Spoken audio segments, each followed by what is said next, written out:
CM Arvind Kejriwal का tweet सामने आया है।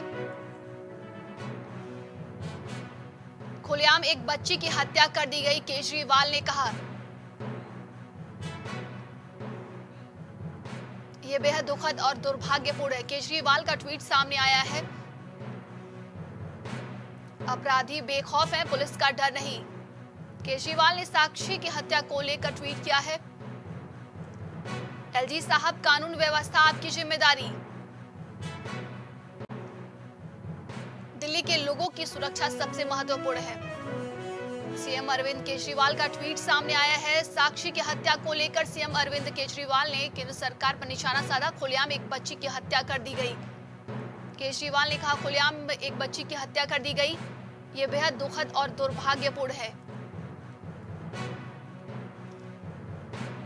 अपराधी बेखौफ है, पुलिस का डर नहीं। केजरीवाल का ट्वीट सामने आया है। साक्षी की हत्या को लेकर एलजी साहब, कानून व्यवस्था आपकी जिम्मेदारी। केजरीवाल ने कहा कि एलजी साहब, कानून व्यवस्था आपकी जिम्मेदारी है। दिल्ली के लोगों की सुरक्षा सबसे महत्वपूर्ण है। तो दिल्ली के सीएम अरविंद केजरीवाल का ट्वीट सामने आया है। खुलेआम एक बच्ची की हत्या कर दी गई, केजरीवाल ने कहा। यह बेहद दुखद और दुर्भाग्यपूर्ण है, केजरीवाल ने कहा। अपराधी बेखौफ है, पुलिस का डर नहीं। साक्षी की हत्या को लेकर दिल्ली के सीएम ने ट्वीट किया है। एलजी साहब, कानून व्यवस्था आपकी जिम्मेदारी है। ज्यादा जानकारी के लिए इस खबर पे हमारे साथ ब्यूरो चीफ गौरव श्रीवास्तव जुड़ेंगे। गौरव, दिल्ली के सीएम अरविंद केजरीवाल ने साक्षी की हत्या को लेकर ट्वीट किया और कहा कि एलजी साहब, कानून व्यवस्था आपकी जिम्मेदारी है, कुछ कीजिए। बिल्कुल यहाँ पर ट्वीट बिल्कुल यहाँ पर जायज है, क्योंकि जिस तरह से दिल्ली में जो कांड हुआ है, आज जो कांड हुआ है, जिस तरह की कल घटना हुई है, कल पौने की घटना है, और वहां पर जिस तरह मैं देखा है, एक नाबालिग लड़की को चाकू से घोट कर हत्या कर दी गई। उसके बाद उसके ऊपर पत्थर से प्रहार किया गया।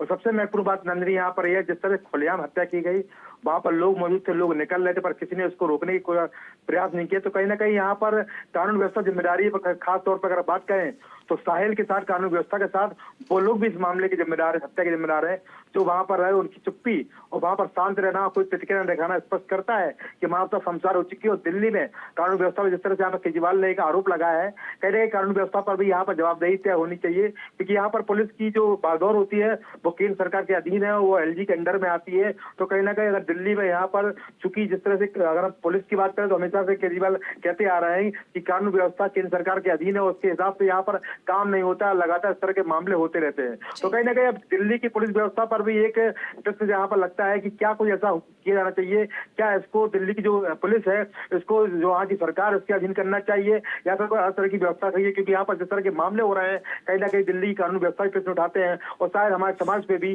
जिस तरह से वहाँ लोग निकल रहे थे, पर उसके बाद भी वो नृशंस हत्याकांड को अंजाम दिया गया और 40 बार उसको चाकू से गोदा गया, पत्थर से हत्या की गई। कहीं ना स्पष्ट करता है कि मानवता संसार हो चुकी है और लोगों के अंदर भी अब कुछ दया, इस तरह का भाव नहीं है। लोग वीडियो बनाते रहे, पर किसी ने भी उस अपराधी को रोकने का प्रयास नहीं किया। वो अपराधी जबकि अकेला था, कोई बहुत सारे लोग नहीं थे, पर वहां पर लगातार हमने देखा है कि 5 से 6 लोग निकल रहे थे, गुजर रहे थे, महिलाएं भी गुजर रही थी, उसके बाद भी इसको अंजाम देने से नहीं रोका गया। तो कहीं ना कहीं यहाँ पर दिल्ली कानून व्यवस्था भी शर्मसार है और कहीं ना कहीं मानवता भी शर्मसार है। नंदनी जी गौरव, जिस तरीके से आपने बताया कि कानून व्यवस्था पर कई सवाल खड़े हो रहे हैं, लेकिन अब इसको लेकर सियासत का तड़का लग चुका है और आने वाले दिनों में सियासत तेज होने वाली है इस पूरे मामले को लेकर। सियासत तेज होगी यहाँ पर, सियासत के दो मामले, क्योंकि यहाँ पर जैसे अरविंद केजरीवाल दिल्ली के मुख्यमंत्री हैं, उन्होंने यहाँ पर प्रश्न उठाया है। इसके अलावा कानून व्यवस्था को लेकर भी यहाँ बात होगी। सबसे महत्वपूर्ण बात है कि जो हत्याकांड हुआ है उसमें सबसे जो अहम कड़ी है वो ये है कि जो लड़की है वो हिंदू धर्म से आती है और जो मुस्लिम है उसके लिए कहा जा रहा है कि मुस्लिम वर्ग से है, उसका नाम साहिल है, उसके पिता का नाम सरफराज है। तो कहीं ना कहीं इस मामले को अब राजनीतिक तूल दिया जाएगा, धार्मिक मामला भी यहाँ पर रहेगा। पर सबसे महत्वपूर्ण बात नंदनी यहाँ पर यह है कि मामला न धार्मिक है न राजनीतिक है, ये मामला नृशंस हत्याकांड का है और इसके लिए दिल्ली पुलिस भी जिम्मेदार है और वहां जा रहे लोग भी जिम्मेदार हैं। और साहिल जो हत्याकांड को अंजाम दिया है वो उसका मुख्य आरोपी तो है ही। तमाम जानकारी के लिए बहुत बहुत धन्यवाद आपका गौरव।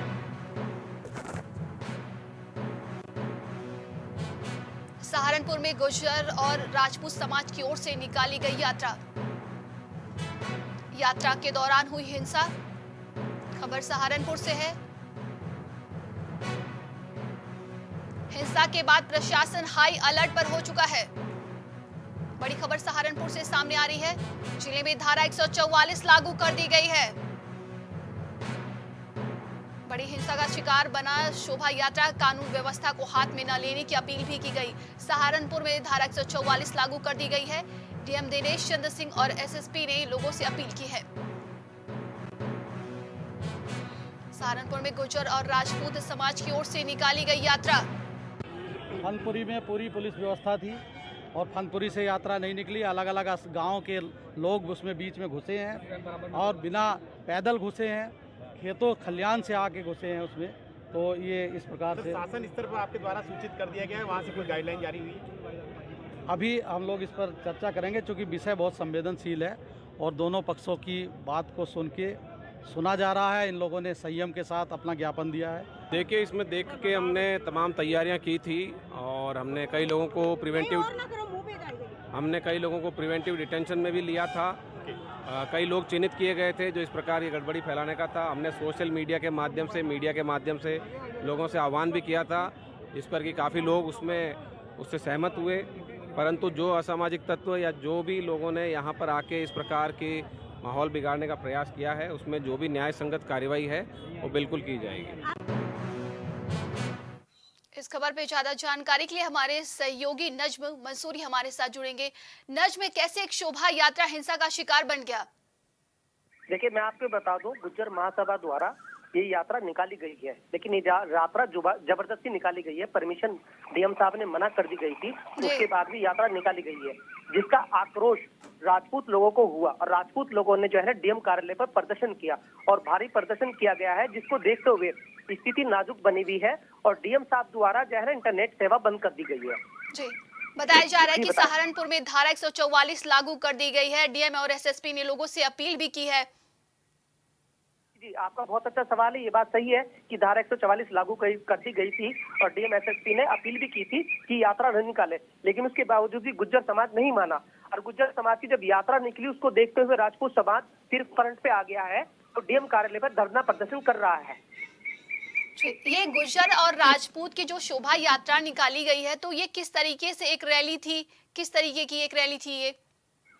देखिए, गुज्जर समाज क्या है, सम्राट महाई भोज प्रतिहार ये कहता है गुज्जर समाज की हमारे हैं, राजपूत कहता है हमारे हैं। तो गुज्जर समाज ने इसी को लेकर यात्रा निकाली गई थी। जी, तो जो हिंसा भड़काने वाले थे, क्या उन आरोपियों को पकड़ लिया गया है? नहीं, देखिए, उनको चिन्हित किया जा रहा है। डीएम साहब ने बताया था अभी कि उनको लोग चिन्हित किया जा रहा है कि जो लोग हिंसा भड़का रहे हैं, जो लोग अफवाह उड़ा रहे हैं, जो लोग माहौल खराब करना चाह रहे हैं, उनको चिन्हित किया जा रहा है और चिन्हित करके उनके खिलाफ कार्रवाई की जाएगी। जी, देखिए, अब इस शोभा यात्रा को लेकर हिंसा हुई, अब इस पर सियासत भी तेज हो गई है। सपा के नेता अतुल प्रधान भी वहां पर पहुंचे हुए थे। बिल्कुल, अतुल प्रधान मेरठ से निकले हुए थे। अतुल प्रधान को पुलिस ने रोक लिया गया है और उनके साथ बदतमीजी भी की गई है। अतुल प्रधान वहां से निकले थे, जैसे ही उनको रोक लिया गया है। ये बात आपकी ठीक है। अभी कैसी स्थिति बनी हुई है नज्म वहां पर? देखिए, मैं आपको बता दूं, स्थिति नाजुक है और नाजुक स्थिति को देखते हुए प्रशासन द्वारा इंटरनेट बंद कर दिया गया है। लेकिन मैं आपको बता दूं, सबसे पहले हमारे चैनल पर ये चीज ब्रेकिंग हुई थी और सबसे पहले हमारे चैनल पे ही डीएम साहब आपके यहाँ ऑनलाइन मौजूद थे। जी, डीएम साहब ने ही ये बयान दिया था।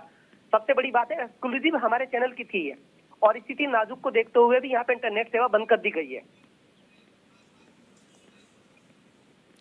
नज्म, किन किन जिलों में, आसपास के जिलों में किन किन जिलों में एक धारा 144 लगा दी गई है? देखिए, हमारे यहाँ सहारनपुर में सबसे पहले धारा 144 लगा दी गई थी, उसके बाद शामली में धारा 144 लगा दी गई, उसके बाद मुजफ्फरनगर में धारा 144 लगा दी गई है। मेरठ से अतुल प्रधान जैसे ही वहां से निकले तो उसके बाद मेरठ में भी धारा 144 लगा दी गई है। स्थिति तनावपूर्ण है। तमाम जानकारी के लिए बहुत बहुत धन्यवाद आपका नज्म।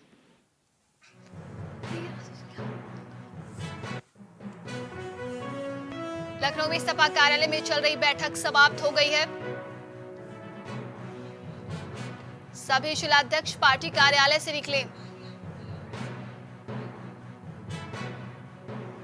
सपा अध्यक्ष अखिलेश यादव ने बैठक की है। प्रोफेसर राम गोपाल यादव भी मौजूद रहे।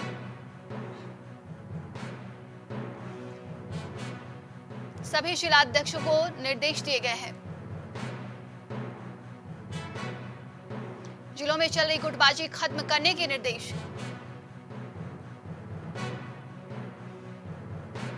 बूथ स्तर पर पार्टी को मजबूत करने के निर्देश। 2024 लोकसभा चुनाव की तैयारी के निर्देश दिए गए। सपा कार्यालय में चल रही बैठक समाप्त हो गई है। सभी जिलाध्यक्ष पार्टी कार्यालय से बाहर निकल गए हैं। लखनऊ में नगर निगम लगातार चला रहा है अतिक्रमण विरोधी अभियान। जोन 6 के हुसैनाबाद में चला अतिक्रमण विरोधी अभियान। दुकानों के काउंटर को नगर निगम द्वारा किया गया जब्त। फुटपाथ पर दोनों साइड से लगी थी दुकान।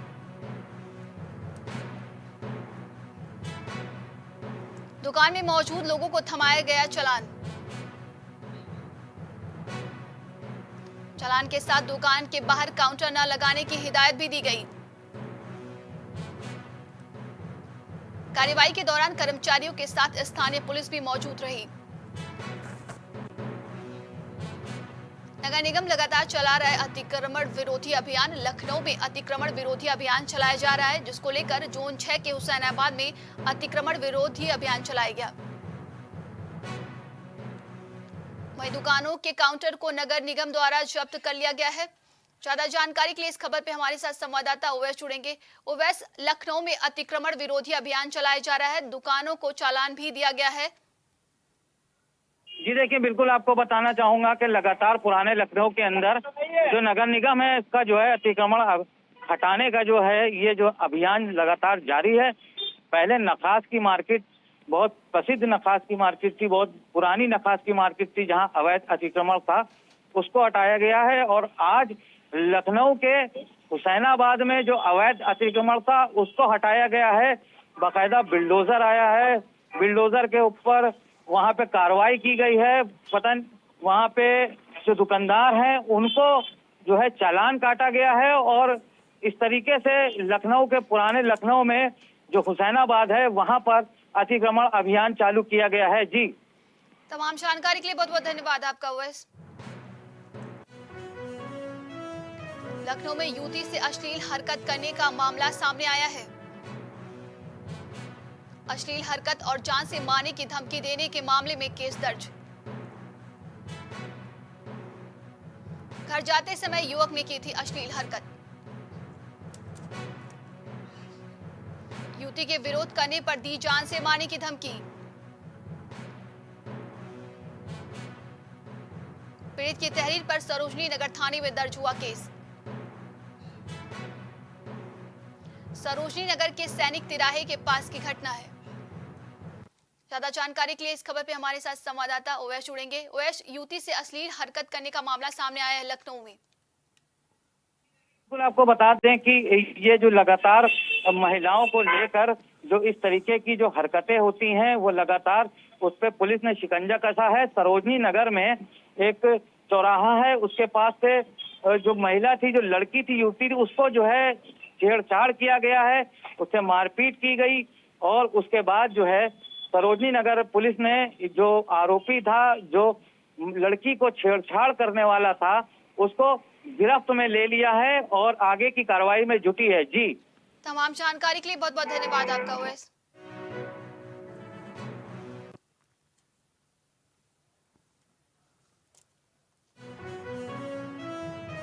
प्रयागराज में यमुना नदी में नहाने गई 2 बहनें डूबी। बड़ी खबर प्रयागराज से सामने आ रही है, जहां यमुना नदी में नहाने गई 2 बहनें डूबी। एक का मिला शव, एक की तलाश जारी है। खबर प्रयागराज से है। स्थानीय लोगों ने नदी में ढूंढा एक किशोरी का शव। नहाने गई 2 बहनें नदी में डूबी, मौके पर लोगों की भारी भीड़। खबर प्रयागराज से है। डूबी किशोरी की तलाश में जुटे लोग। प्रयागराज के लालापुर थाने से खबर सामने आई है। लालापुर थाना क्षेत्र के नौडिया दरहार गांव की घटना है। लालापुर थाना क्षेत्र के नौडिया दरहार की घटना बताई जा रही है। यमुना नदी में नहाने गई 2 बहनें डूबी। एक का मिला शव, एक की तलाश जारी है।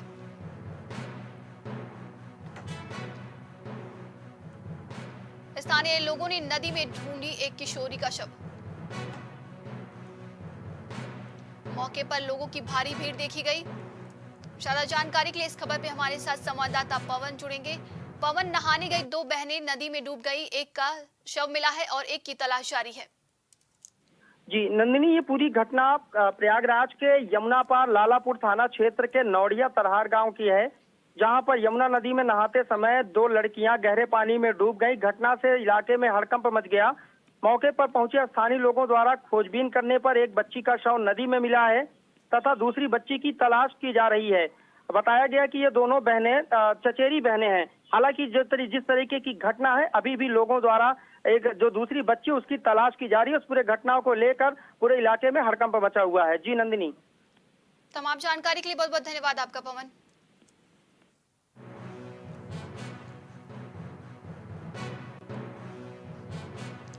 WFI के पूर्व अध्यक्ष ब्रजभूषण शरण सिंह पहुंचे थे लखनऊ एयरपोर्ट। बड़ी खबर आपको बता दें, एयरपोर्ट से बाराबंकी के लिए हुए रवाना। ब्रजभूषण शरण सिंह ने मीडिया से बात करने से किया मना। कल दिल्ली के जंतर मंतर को पहलवानों और समर्थकों से कराया गया था खाली। विवादों के बीच ब्रजभूषण शरण सिंह को लखनऊ एयरपोर्ट पर देखा गया। ब्रजभूषण शरण सिंह पर कार्यवाही नहीं होने पर धरने पर बैठे थे रेसलर। ज्यादा जानकारी के लिए इस खबर पे हमारे साथ संवाददाता विवेक जुड़ेंगे। विवेक, विवादों के बीच WFI के अध्यक्ष ब्रजभूषण शरण सिंह को लखनऊ एयरपोर्ट पर देखा गया है। जी बिल्कुल, जिस तरीके से लखनऊ एयरपोर्ट पे ब्रजभूषण सिंह सर को स्पॉट किया गया और बाकायदा वो एयरपोर्ट से बाराबंकी के लिए रवाना हुए। ऐसे में ब्रजभूषण शरण सिंह से लखनऊ की मीडिया ने बातचीत करना चाहा, लेकिन ब्रजभूषण शरण सिंह ने मीडिया से बातचीत करने से साफ इनकार कर दिया। जिस तरीके से कल जंतर मंतर पर पहलवानों और वहाँ के जो समर्थक पहुंचे थे पहलवानों को समर्थक देने के लिए, उनसे वहां से जबरन खाली कराया गया और जंतर मंतर को जो प्रोटेस्ट जो स्थल है, जो प्रदर्शन स्थल है, वहां से पहलवानों को बाकायदा खाली कराया गया है। विजुअल और तस्वीरों में हमने देखा किस प्रकार से पुलिस जो है पहलवानों से प्रदर्शन स्थल से जो है हटा रही थी और उस स्थान को खाली करा रही थी। ऐसे में एक महीने से लगातार जंतर मंतर पर जो धरना चल रहा था ब्रजभूषण शरण सिंह के खिलाफ, अब वहाँ किसी प्रकार का धरना नहीं चल रहा है। ऐसे में सबसे बड़ी सवाल ये होता है कि लगातार खिलाड़ी मांग कर रहे थे कि गिरफ्तारी हो, लेकिन अभी तक गिरफ्तारी पास्को एक्ट में भी नहीं हो पाई है। और सबसे बड़ा सवाल यही है, इसी को समर्थन देने के लिए BKU के कई किसान नेता भी वहां पहुंचे थे, लेकिन दिल्ली पुलिस ने बॉर्डर पर उन सभी को रोक लिया था। ऐसे में पहलवानों ने ये कहा है कि वो उसी स्थान पे अपना सत्याग्रह फिर से शुरू करेंगे, लेकिन जिस तरीके से दिल्ली पुलिस ने जवाब दिया है कि वो पहलवानों को प्रदर्शन करने के लिए अलग स्थान देने को तैयार है, लेकिन जंतर मंतर पर प्रदर्शन करने की इजाजत पहलवानों को दोबारा नहीं मिलेगी। तमाम जानकारी के लिए बहुत बहुत धन्यवाद आपका विवेक।